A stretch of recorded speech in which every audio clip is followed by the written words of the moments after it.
Salut à tous, ça fait hyper plaisir d'être avec vous aujourd'hui sur la chaîne Junkie Palace. Je vais vous spoiler, je suis avec Junkie Palace aujourd'hui.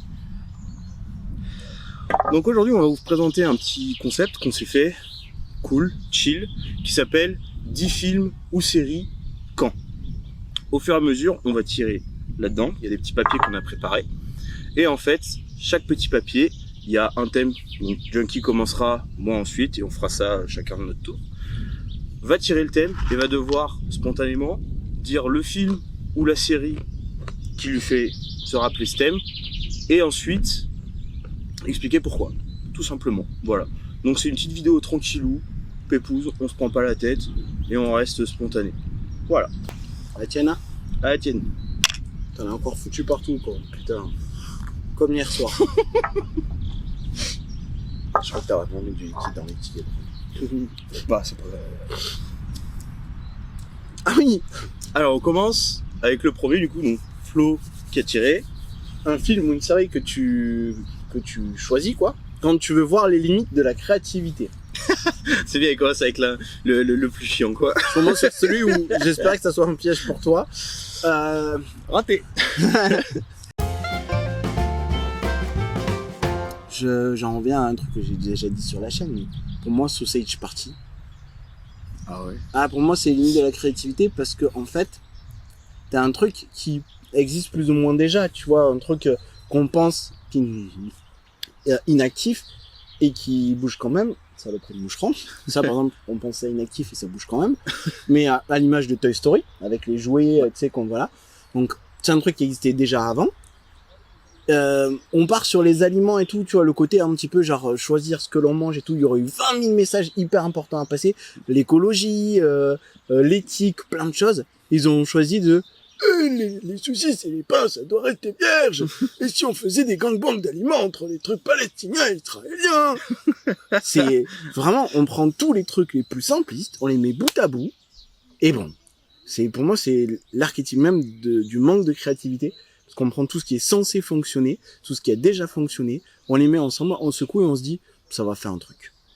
Bon truc, c'est vrai que ouais, franchement c'était une calamité ce film, putain. Mais... J'aurais dû prendre plusieurs bières en fait. Parce qu'on est au premier film, regarde, je suis déjà une demi-chope. Alors. Waouh, mais moi il y en a tellement en fait. J'ai peur. C'est quoi la phrase? Donc quand tu te fais un méga kiff, mais que personne ne comprend pourquoi. Ok. Donc le film où genre tu kiffes et les gens ils disent mais pourquoi genre Pourquoi Bah du coup je vais, si j'en ai un en tête qui est parfait, Deathgasm. Voilà. Deathgasm, c'est un bon film, c'est pas exceptionnel non plus, mais c'est un grand n'importe quoi avec tous les clichés du métal dedans, donc des démons, des rites sataniques, voilà, vraiment tout poussé à l'extrême et hyper gore. Voilà, notamment avec des phases, des démons qui se prennent des godemichés de daronne dans les oreilles, par exemple. Et clairement, ouais, j'ai dû le montrer à 5-6 personnes, même des fans de métal et tout. Et pourquoi? Voilà. Mais c'est mon méga kiff, en vrai. Je passe à la troisième. Tu vois, je t'avais dit que t'avais mis de la bière. J'ai pas mis de bière. Ah bah celui-là, je suis pas mécontent de l'avoir, parce que j'ai ma réponse, et je pense que je ferai un épisode dessus. Le film que tu mets quand tu veux avoir faim ou que tu as faim. Tu vois. Ouais. C'est bien, film ou série. Film ou série. Transition avec Sausage Party, dis donc. C'est incroyable. C'est ouais, fluide. C'est pas fait exprès, mais c'est fluide. La magie du montage. Du karma. La magie du karma. Plus sérieusement, Foudoir. J'en entends tellement parler. En fait, je pense vraiment qu'il y aura un épisode dessus. Je sais pas. D'ici un moment, hein, je pense peut-être que l'année prochaine ou un truc comme ça, je vais attendre le bon moment. Mais il faut que je me refasse les séries suivantes. J'ai vu que les 2 premières pour l'instant. Mais en fait, c'est un shonen sur la bouffe. Et je sais qu'il y en a déjà qui ont été évoqués, genre le petit chef où c'est naze, genre pour faire des meilleures pâtes, je surveille le temps de cuisson des pâtes, nique ta mère. Là vraiment il y a un côté genre un peu surenchère, et puis c'est japonais, donc on parle aussi de plats qu'on côtoie pas au quotidien chez nous, même si ça devient de plus en plus démocratisé.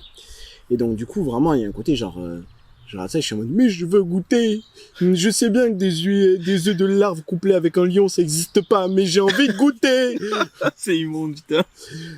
Du coup ouais non vraiment ça ouais je mate ça, j'ai la dalle et pendant le confinement je me suis fait les 2 saisons, j'ai pris 10 kilos. On t'a demandé de bouffer, hein, pas de boulotter, mec. Ok. Bah, je t'avoue que moi, je l'ai pas vu. Donc, je vais regarder. Voilà. Alors, voyons, le 4e. Oh. Quand tu viens de te faire virer. Ok. Yes. Quand tu viens de te faire virer, moi je suis plus dans un délire là du coup pas fun du tout, parce que c'est quand même important justement d'avoir à manger dans l'assiette. Je dirais. On en revient toujours même chose. Ouais, c'est ça. Mais ouais, mode plus grosse déprime et tout, je dirais The Machinist. The Machinist. Ok. Je trouve ça hyper représentatif. Pour moi quand tu te fais virer, pour moi c'est tellement important, t'as l'impression qu'il y a tout qui s'écroule et tout. Et c'est un peu ce qui arrive au personnage, bon, dans l'excès, bien sûr dans l'excès dans tout, hein, que ce soit le physique de l'acteur, que ce soit comment la colorimétrie, tout ça. Et c'est hyper deep en fait, c'est très très sombre et ça va bien avec la déprime qui me caractériserait en vrai, tu vois. Okay, donc voilà. Pour l'anecdote, je pense que j'aurais dit Metropolis. Vraiment, c'est en 2 phrases. Tu sais pourquoi ? Non. Parce que du coup, il y aurait plein de votes pour. J'avoue. Numéro suivant. Là, on passe au 5e truc. J'ai essayé de prendre une série, moi, après, quand même. Parce que... Mais vraiment. Merde, je la voulais, moi, putain. Film et série, ou série que tu mates quand tu es arraché, bourré, défoncé, oignon, mortadelle, frites, ketchup. En vrai, je pense que c'est un des films qu'on évoquera sûrement dans d'autres vidéos, parce qu'on a plein de sujets là qui ont été préparés pour les prochains mois. Mais Hawaii.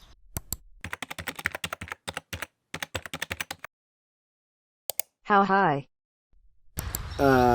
Où vraiment c'est d'une débilité absolue, mais c'est une débilité assumée. C'est-à-dire que le pitch de base, c'est quand même des mecs où il lui dit ouais, je serai toujours là pour toi pour un truc, et du coup ça fait une espèce de rite vaudou qui fait que son pote il fait pousser de la bœuf avec ses cendres et ça l'aide à réussir ses études et à atterrir à Harvard. Le pitch, il est tellement débile que tu sais que tu vas regarder un truc qui est débile et ça te déçoit pas, c'est débile. C'est pour ça que je te dis le côté fun, ouais. C'est un cumul de plein de trucs où genre vraiment il est border sur plein de sujets, niveau sexisme il est pas ouf, mais c'est un truc qui est débile et vraiment je l'ai vu sobre et pas défoncé, genre straight age il y a quelques temps. C'est pas pareil, hein. C'est pas pareil. Moi je l'ai vu, ouais, tu me l'as montré une fois. En vrai, ce qui m'a fait me mettre dedans, c'était parce que j'étais fatigué. Étrangement, tu vois. La fatigue est une sorte de psychotrope. De ouf, mec. Allez, je t'en prie, à toi. Allez. En avant. Quand tu as la flemme. Ah ouais, bah quand j'ai la flemme, généralement, je veux poser mon cerveau. Et je trouve que la série Paradise Police est parfaite pour ça. Ah ouais ? Ah oui. C'est débile, vulgaire, sexiste, raciste, tout en fait en même temps.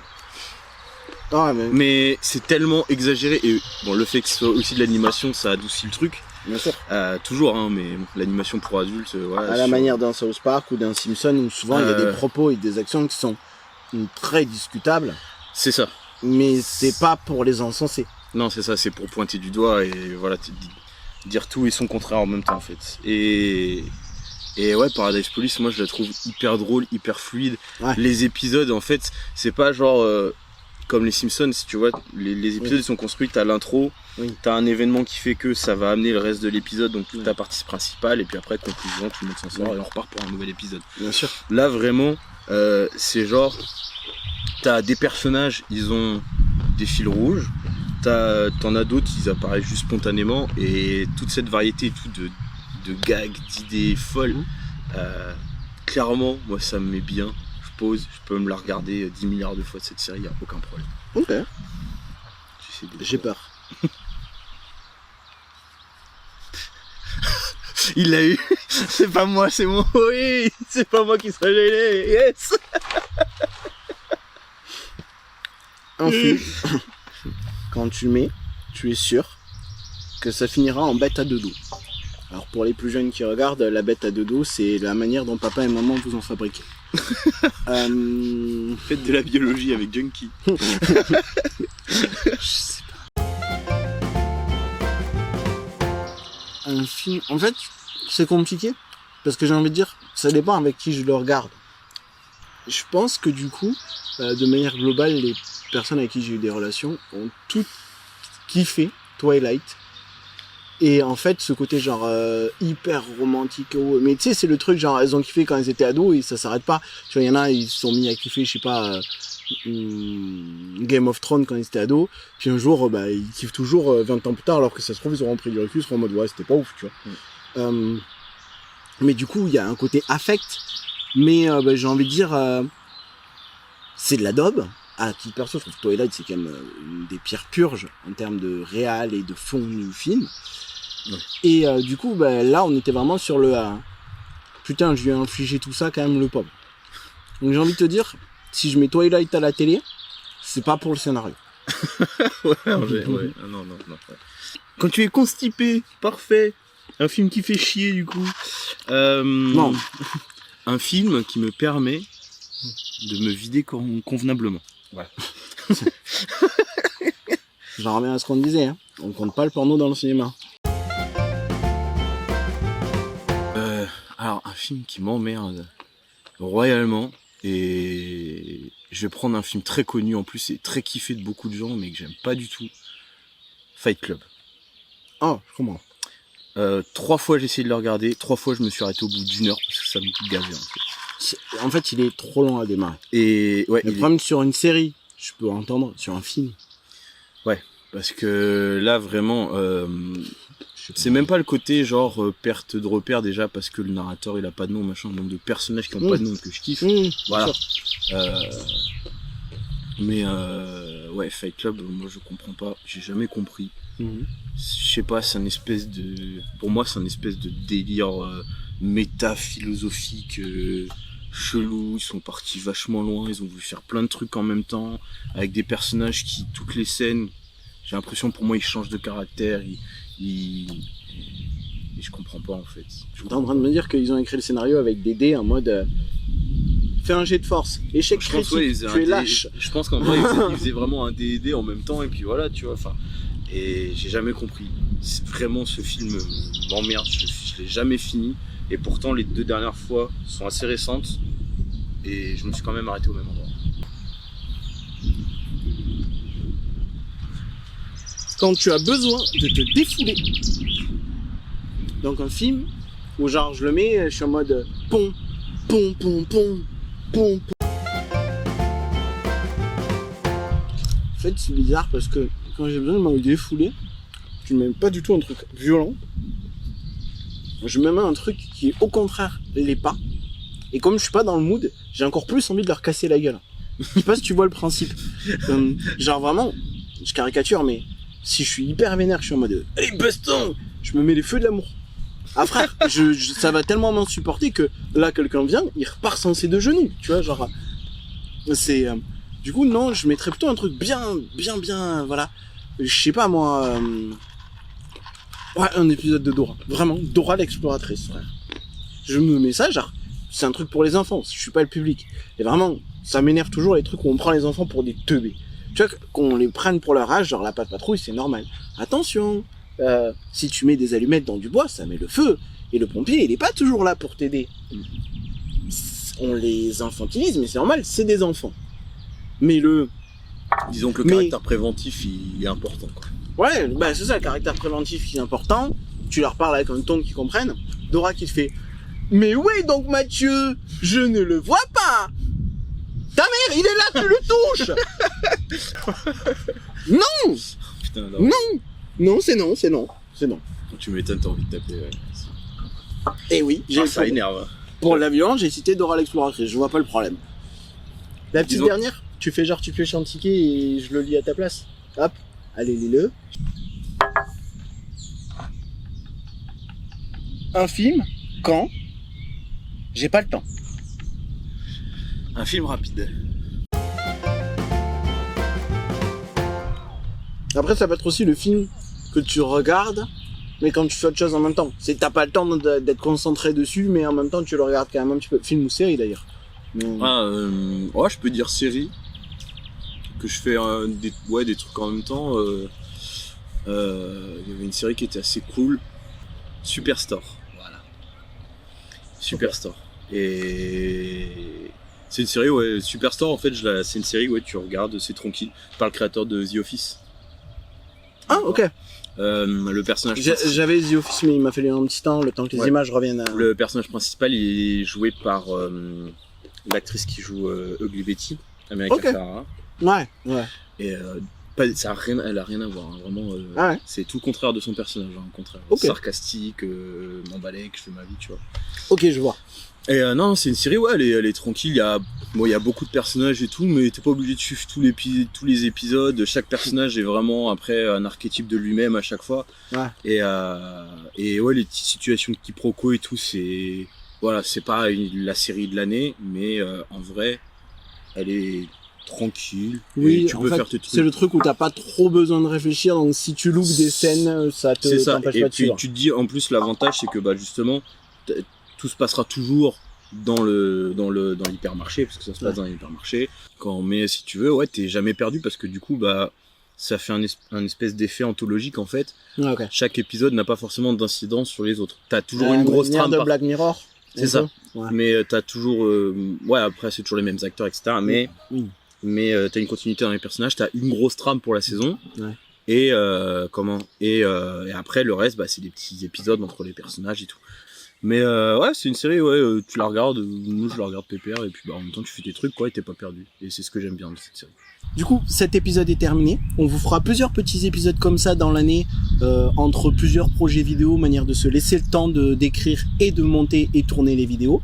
Mais j'espère qu'il vous aura plu. Si c'est le cas, vous n'hésitez pas à lâcher ce petit pouce bleu, à partager la vidéo, évidemment, à vos copains, vos copines, la famille, la grand-mère, les collègues. J'ai entendu dire que ça donne des promotions au boulot, donc envoyez-le à vos pros, à vos supérieurs, à vos directeurs, à vos DRH, peut-être même à vos PDG. Cliquez sur la petite cloche et dites-leur de cliquer sur la petite cloche, comme ça ils seront notifiés. Et du coup, ils auront des notifs super cool et ils seront de bonne humeur, vous pourrez demander des augmentations. Puis n'hésitez pas à nous suivre sur les différents réseaux sociaux. Et puis on se retrouve bientôt. Na zdrowie.